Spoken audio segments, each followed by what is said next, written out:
myself to not take life. If for some reason, in some circumstances, I can't hold that together and I do take life, for example, the law of karma is going to give some result. You don't need to then add some other like punishment or whatever on top of it. Right? The most important thing to do would just be think about it clearly. What happened? What went wrong? Oh, okay. Then let me try to make sure that I can avoid those problems in the future and go back and try again. Right? So long as you're basically keeping that intention to train yourself in it, then effectively you've still got the precepts. You're still doing that training. Right?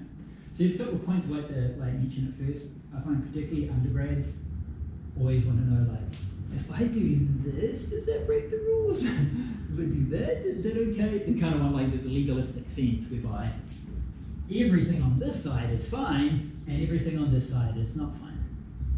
Okay? But it's not quite like that. Right?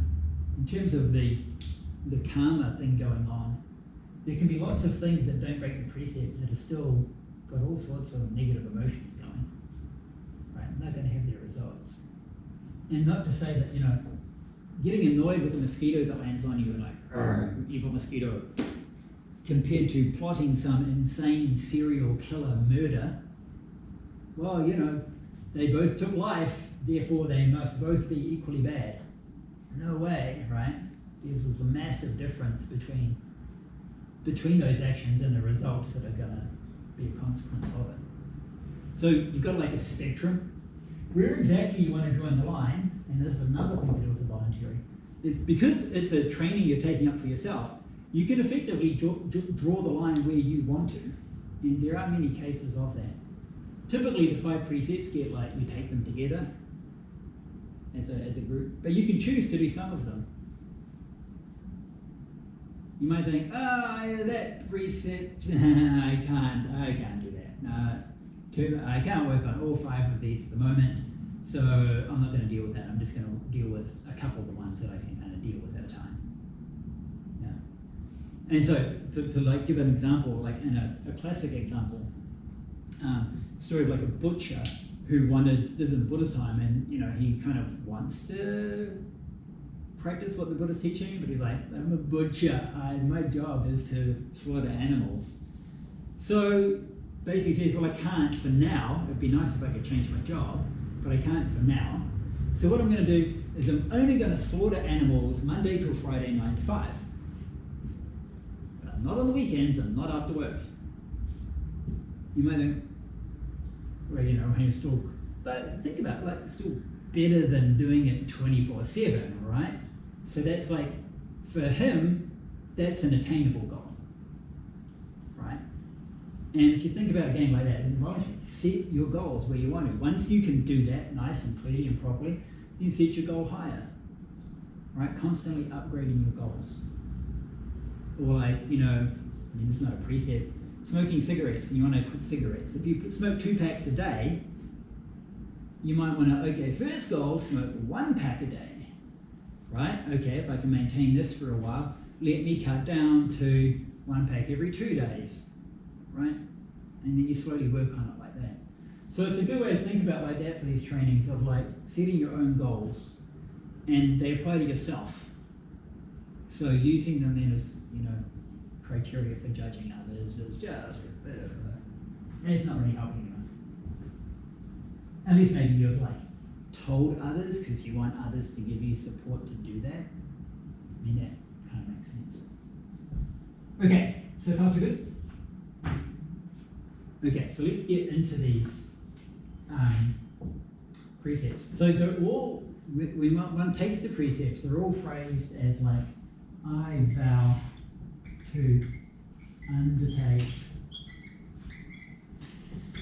the training precept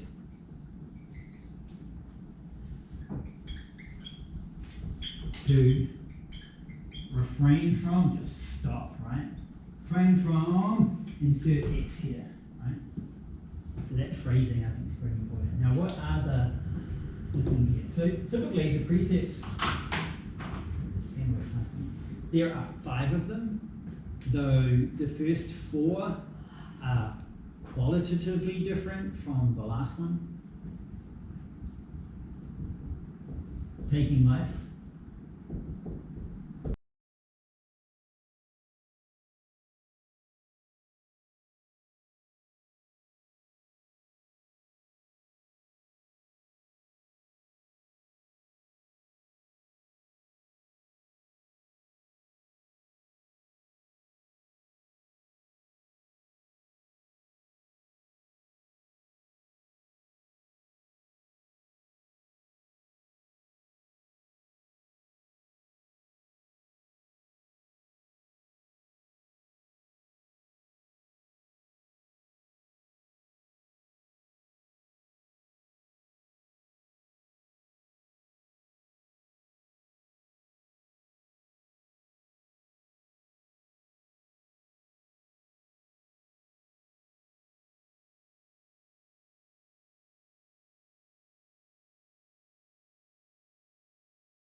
do them really perfectly. It's hard work.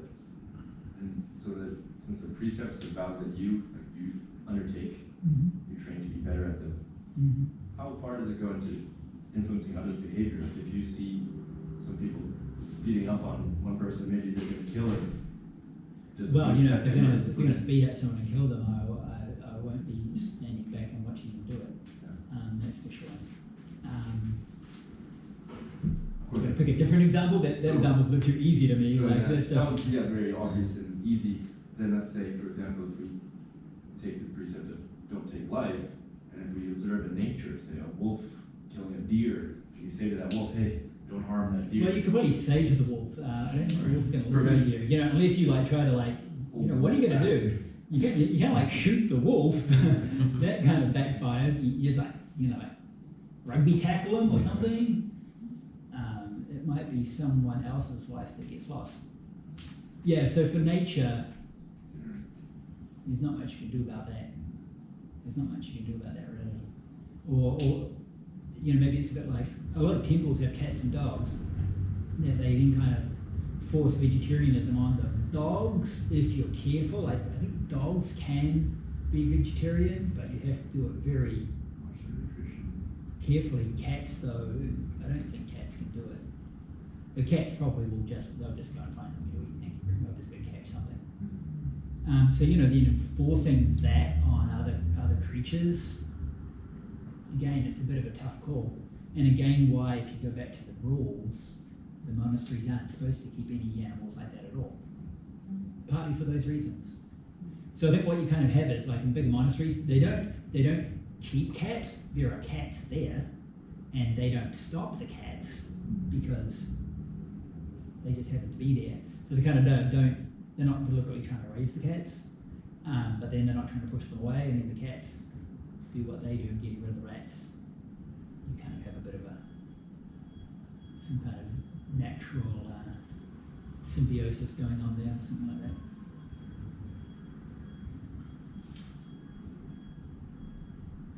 So there's not much, let's say there is a situation where you're walking down the street and you see a gang, they're tackling someone, they're doing something. There's not much in the sense of, in Buddhism, say, actively compelling other people to do something good. Well, then I don't think it's a case of compelling them to do good. I think that's a case of stopping them from doing something evil. I mean, when you see something like that, one thing, you really don't know what's actually happening. There's a little spider on my table here, that's cute. They could be a bunch of police apprehending some serious criminal or something. Or they could be some gangsters harassing some local innocent business person. You don't know. My first response to that would probably be, I don't know, pull out a phone, record what's going on. That might help. Call the police.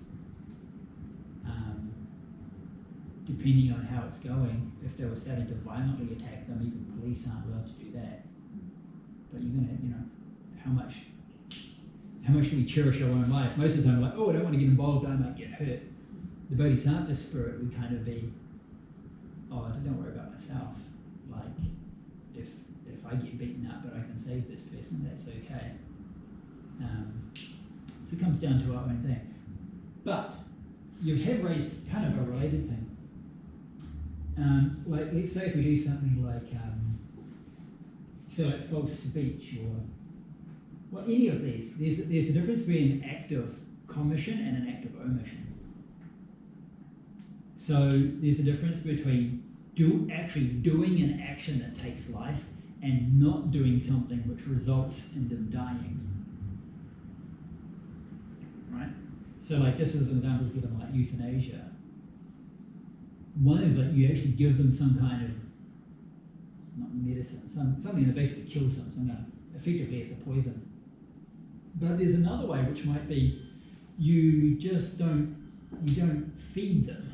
So I know a very good friend of mine who, when his grandmother passed away, the grandmother herself said, look, I don't want to die. But they couldn't do it in their hospital system. People said, just don't take me home and don't feed me. She lasted many, many weeks, actually. So how does that work? Like an act of omission. Now the thing is, the way in which this karma is talked about, karma is always an action, in a way. Karma is literally an action. So there's only a karma if you're doing something. If you're not doing something, in a really strict sense, there's no karma. But of course, maybe not quite that simple. If you saw someone dying, there's a part of your brain that's going, help them, feed them, look after them, and you are effectively doing an effort to not follow up on that. So I'd still say it's not just like, I do nothing. There might still be kind of an active working on our emotions or restraining our emotions to act in a certain way. That could be, I think, construed as a karma.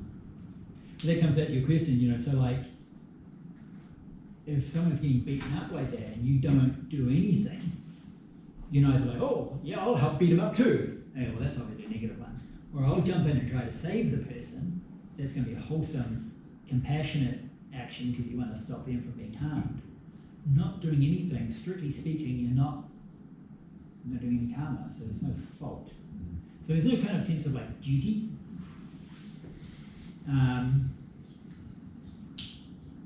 But again, if you want to do something, doing a good deed, you've got an opportunity, take the opportunity. Are there ever arguments that, well, to clarify karma, so there's actively bad karma and actively good karma. It's not bad karma and then a lack of bad karma. Because it seems like in the ceasing of the wheel thing, it would be a lack of bad karma. Okay. Let me get back to a good technical question here. So what you've got is like, your good karma, like the wholesome karma, kind of leads to like happiness. And then your unwholesome leads to, you say, pain. But yeah, this actually doesn't get you off the wheel. It just gets you to a higher, happier state within the wheel. So let's say, as a person, you do lots of good deeds and you become, everyone loves you, they vote you as, you become president of you're from the US, right? You become president of the US, you're the most beloved president of all time. Well, that's pretty cool, It's very nice. Everywhere you go, there's adoring fans, everyone says nice things about you, you've got luxury, you've got wealth, you've got power. But you're still in a cycle. So the wholesome karma just gets us to like a higher state of that samsara, because there's still like the core root that keeps that cycle going is still there, which is, for example, this kind of sense of a self. And a lot of wholesome deeds can be done due to a sense of a self. So then, but so long as that's there, you're still in a cycle, but it might be a better, happier cycle. right. If that continues on long enough, you still get dissatisfied with it, right? But if you want to get off that cycle, then we have to do another. So you have like wholesome karma, unwholesome karma, and then sometimes it's described as the karma that ends karma. Or you can talk about it as undetermined karma, meaning it doesn't lead to either happiness or pain, but it leads to a way out. Now, sometimes when you get this thing like, oh, so therefore if I want to get this, it's something that's neither wholesome or unwholesome. And this is where you get phrases like, Buddhism's not about good or bad. You got to transcend good or bad. That idea is so misused and misunderstood. Kind of a sense of, good and bad doesn't matter. But really this way out of this is effectively like wholesome plus. It's like wholesome with extra. Because if you don't have a sense of self, there's no way, if we don't have a sense of self, there's no way we're going to be doing unwholesome things. They just won't be happening. So the best way is you first work on the wholesome to counter this until that's really strong, but it's there's a self sense in that wholesome action, and then you get rid of the sense of self. The basic wholesome acts will continue, but then they'll be liberating because they're not rooted in that self, which kind of keeps their cycle going. Kind of a simplistic way of saying it. Is that kind of? Yes, it's not just non-action. It's not just Yeah. Yeah. different than that. Well, you know, it's like if you want to, if you want to quit a bad habit. I mean, in theory, you just stop doing the habit. But what we tend to need to do is we need to actually actively do something to get rid of that habit, right? Once you've actively done and got rid of the habit, then you can kind of leave it. Earlier we were talking about the life, the different criteria of life. There's the gods, the humans, and the animals. And some. Yeah. So is it basically only the animals don't have a sense of self? I would assume the gods have a sense of self. Oh no, they all have a sense of self. So Animals totally have a sense of self. Oh, okay. Yeah.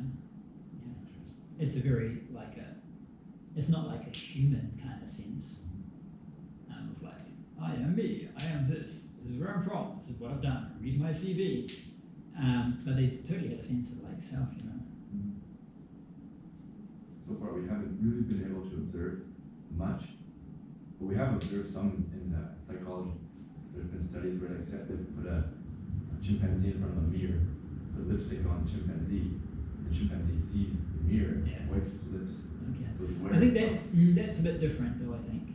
I don't think that is not just aware of self, that's aware that the thing in there is also the same here. But other animals Which don't it, exhibit yeah, but no, I that. don't think that's necessarily just a sense of self. There's the ability to recognize that what they're looking at is themselves. It's not really the same. So it's also like the sense of self is like in animal sense, like this. Okay, it's kind of I need to keep myself alive. I need food. I need to. Yeah. You know, in the Eat the animal nest. sense, yeah, exactly. It's like that. You know, you get a pack of dogs. You know, dogs will always have a hierarchy in a group. They'll know where they are in that hierarchy. Of course, it's still very closely related to the whole hierarchy. They see themselves as part of that whole group. You know, they act in a way that tries to preserve themselves and their group, for example. They might have puppies and they will look after the puppies. They see the puppies as like an extension of themselves. Humans do the same. So it's kind of, you know, it's a really like a kind of an animal, very primitive, instinctual level, but it's still very much there. Humans become much more complex and like conceptual senses of self, for better or for worse.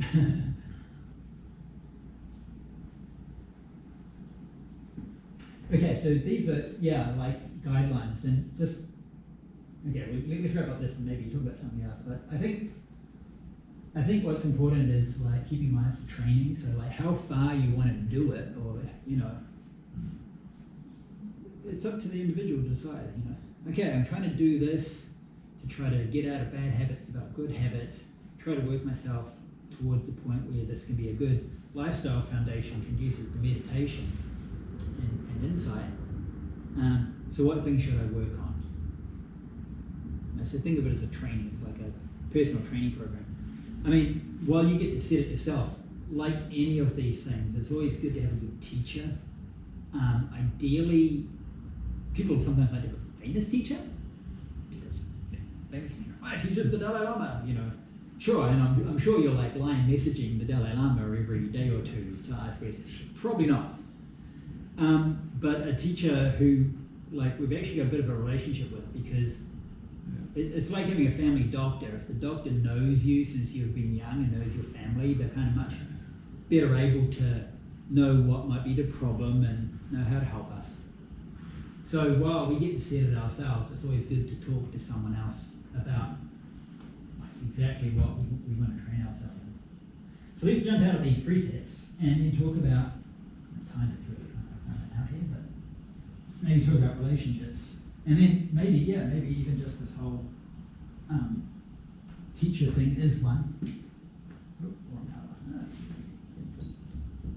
No, I always feel a bit, it's always kind of a bit awkward to talk about things like teachers when you're the one standing up the front, because you know, is this the bit where I do my guru plug, you know, and they're like, hey, I'm your teacher, I'm your guru, all hail to the guru.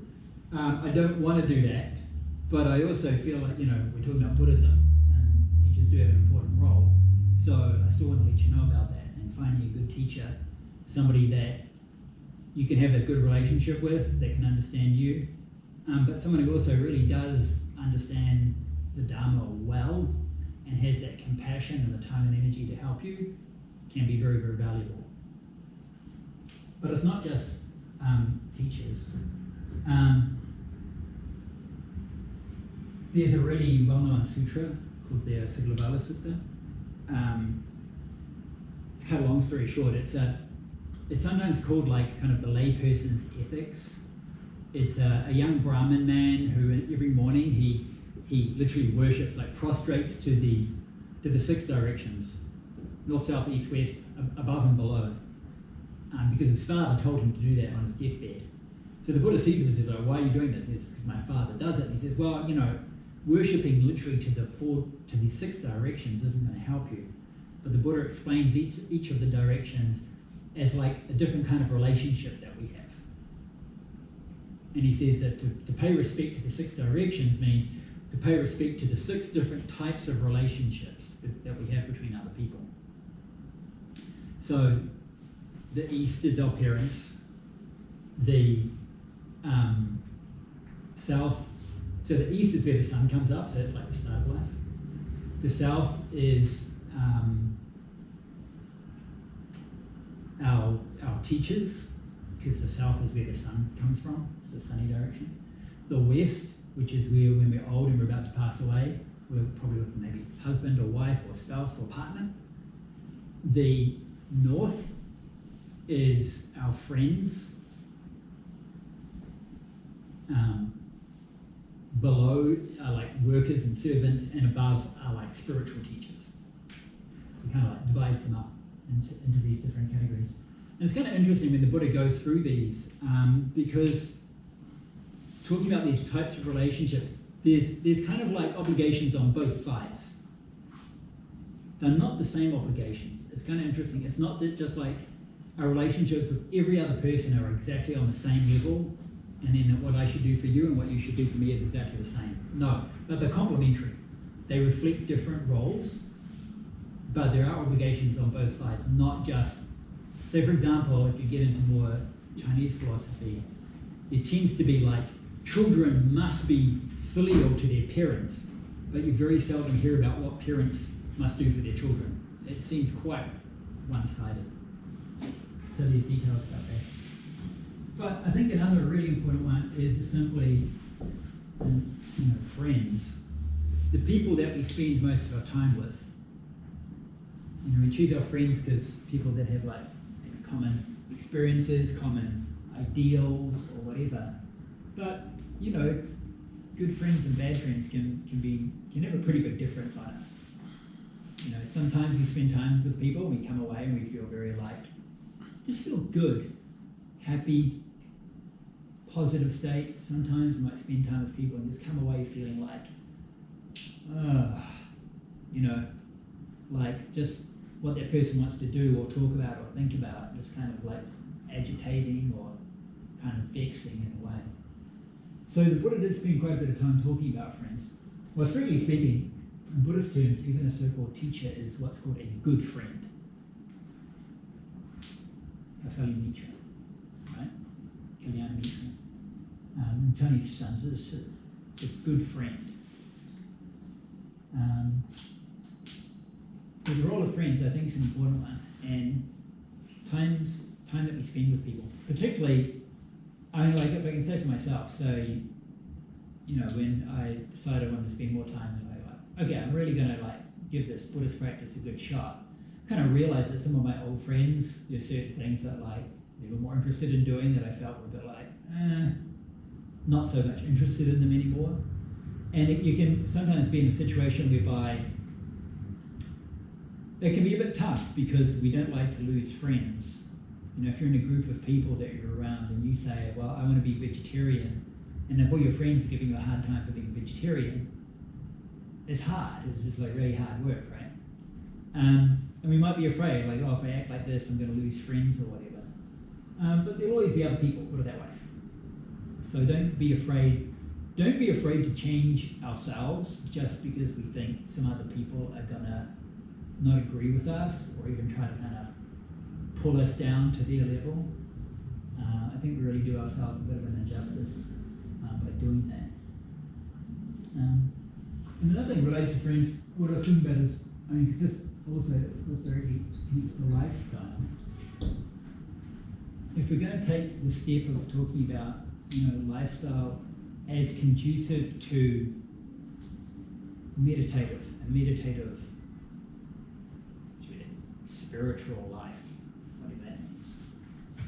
Now, in addition to the 5 precepts, there's another set for lay people called the 8 precepts. And it was kind of this thing that was traditionally practiced on the full and new moon days. The lay people would go to like a temple or a monastery for 24 hours, and uphold these 8 precepts. They were like a simplified but essential version of like a monastic lifestyle. So one of the differences of the 5 precepts was, instead of no sexual misconduct, it's just like no sexual activity for 24 hours. So most lay people are like, okay, you can do that, right? 24 hours. But the other ones talk about things like refraining from like music and entertainment, refraining from like adorning ourselves, so like putting on all your jewelry and your fancy clothes and all your perfumes and these kinds of things. Not eating after midday, which was also like a monastic precept. So it's kind of like just simplifying our lives. Keeping our lives was very simple.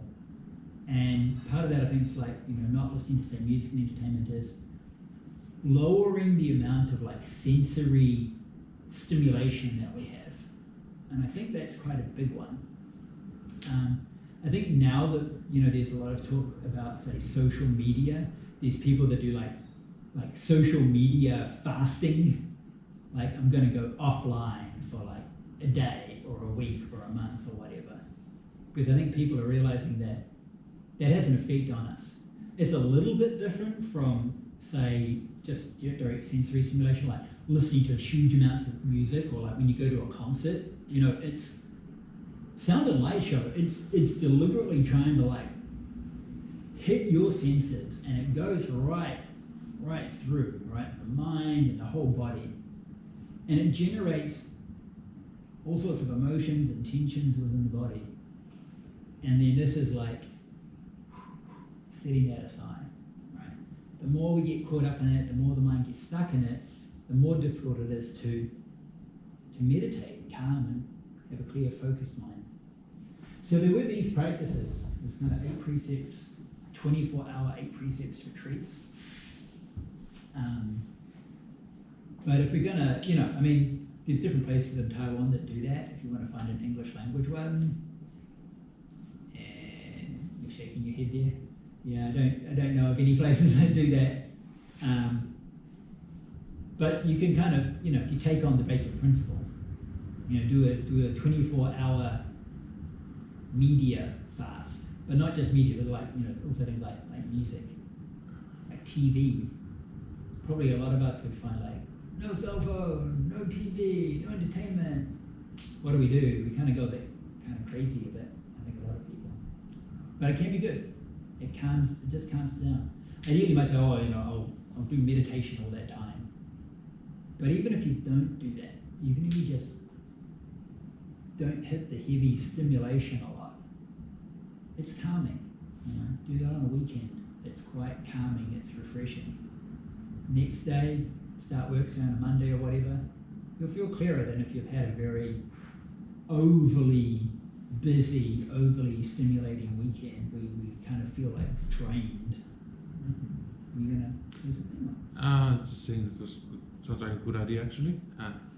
I mean, I have done that, get like kind of a solitary retreat for a weekend, like basically still at home, but computers off, phones off, everything just. Then I've been doing meditation.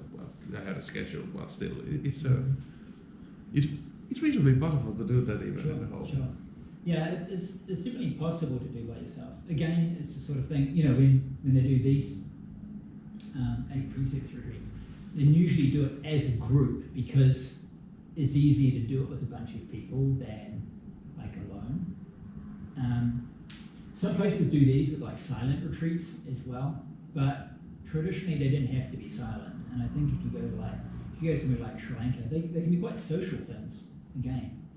So it's like it's a bit of a social event for laity. You're together in the temple. You do temple-y stuff. You listen to some Dharma talks. You do some meditation. Go out, help with some gardening, that kind of stuff. Do a bit of service for the community. So it's got a bonding effect, connecting in with good friends and teachers, but also like lowering that heavy like stimulation on the mind, because that can be really, it's just not, it's not good for meditative practice. It's a bit different from, between this then and the next step. If you do like meditation retreats, they will typically be silent. So you're not just like getting rid of all those other external distractions, but in silence. For a lot of people, that's very hard. And I think if we're in that situation whereby we can't do that, like we feel like, oh, if I don't have my phone or if I can't go online, I just feel like get incredibly anxious, for example, that's a sign that we probably really need to do that, because that anxiety isn't just because we can't go online. That anxiety is actually just there all the time. We're just blocking it out by having that kind of social media access. If you take it away, then we actually see what our really base kind of state of mind is like. So that's already kind of on the threshold between ethical lifestyle and precepts and then going into meditation. But it's an important step to make. I think I used to, I've done a lot of, say, big summer programs here in Taiwan. We do this one's like a month long, mainly university students. It's kind of like a seminary lifestyle for the first 2 weeks, and then third week we go into like a 7-day retreat. For a lot of those students, it's cold turkey. It's like sensory stimulation, cold turkey, and it's really hard for a lot of them, like really anxiety forming. It's kind of sad to see. I've actually noticed, because I first did those retreats in like 2004, and I will honestly say, like, once, so when did like iPhones really start to become popular? Yeah, like I could see, and then probably by like about 12 or so, they were just everyone. I could really see a difference. Early on, people could do those retreats. Some people might get a bit, and then after that, there'd always be some people you could just see they were really deep-seated like anxiety about those kinds of things. Is there any sensory deprivation tanks in Taiwan? Have you ever tried it? I don't know, but there's definitely parallels between those kinds of things and people going into a sensory deprivation tank, and you see all the crazy stuff that your mind starts like throwing out there. Yeah. There's parallels between that and meditation, like very strict, organized, cutting down those kinds of interaction. Even, in a retreat, you're told to what they call guard your senses. Don't look around, right? If you're in a meditation, you're sitting there, you're sitting there like this, look, don't look around. Close your eyes or look down. You can't kind of stuff your ears, but then you have this environment where it's very quiet. So it's a similar thing, just without like the modern technology for it. And then you really see like, okay, when I take away all those distractions, what is my mind state like? It can be a bit of a shock for people. It's kind of off on a tangent, but I read this book on consciousness. It was actually by a neuroscientist, and he posed this kind of hypothetical question.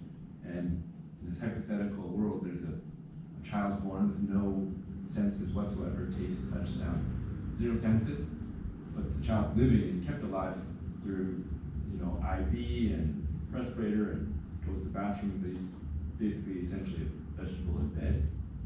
So this child is completely healthy and living, but no senses, no external input whatsoever. And then if we were to say, theoretically fast forward 20 years, this person is now 20 years old, male, still healthy and living, but has never once had a single external input. Does this person think? If so, what are they thinking? What could it possibly be? I I think probably a materialist scientific take and a Buddhist take would have one very big difference. And the Buddhists would say, you know, if we think that all those things that go on inside the mind are due to what's come in through the senses, then you'd have that kind of question. Well, they couldn't be thinking in like language, because how could they learn language, for example? But from the Buddhist take, we say, but they still have, what's in their mind is still a continuity from their past life. So there would be things there. They might not express themselves in thoughts given in a certain language, for example, but things like emotions, images, impressions could still very much be there. But again, this comes from a very different worldview, as opposed to sort of like a newly conceived or newly born baby is a blank state, as opposed to they're not a blank state at all. They're just a continuation of the end of that last life. It's a good like hypothetical one. Yeah. But, and even if you could do it, how could we ever know? How could we ever test this? That's it. I think the research they were working on is trying to determine if people in a vegetative state or coma are actually conscious but are unable to verbalize or say anything. That's a very good question. They've Yeah. actually done a lot of progress in terms of determining people who come back. They're able to identify who's going to come back and who's not, much closer now than ever. And you often hear stories of people like in the coma and some family member goes in every day and talks to them and they seem to have much better results. And you know, the people that just say, oh, they can't hear anything, so you know, we just talk about them like they're always dead. One thing they saw. It's like, so these, you know, does that communication only work literally through sound through the air? Question mark, right? One thing they saw is like generally a healthy living brain is constantly, obviously, blood supply and energy, but it's constantly firing between the neurons, Yeah. and those random firing between the synapses is what produces thought. Yeah, though I'm not sure if it goes with random. Yeah. They may be presently impossible for us to know exactly what will happen. In other words, we cannot know the mechanism well enough to hypothesize what the next thought's going to be, because it's so complicated. But Believe it or not, they have actually demonstrated the ability to do that in the lab now too, where they've encoded almost like similar to digital code, zeros and ones. They've encoded which synapses in which order produce which thoughts. So yeah, constantly watching the brain as a person looks at a red apple, they can see which codes for red apple. And then later on, they'll show them a bunch of images. And based on the brain activity, they can see when you think about red apple and actually accurately guess that you're thinking red apple. You're not really in this classroom. This is actually just we did a mock class and coded it all, and then we planted it into a chip in your brain. We're just dreaming it all now. Okay.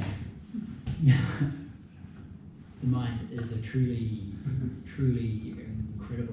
incredible phenomena. Whether we're looking at it from that angle or like a contemplative angle, there's so much we don't know. Just before we wrap up, so next week we're going to get into the first of 2 weeks for meditation.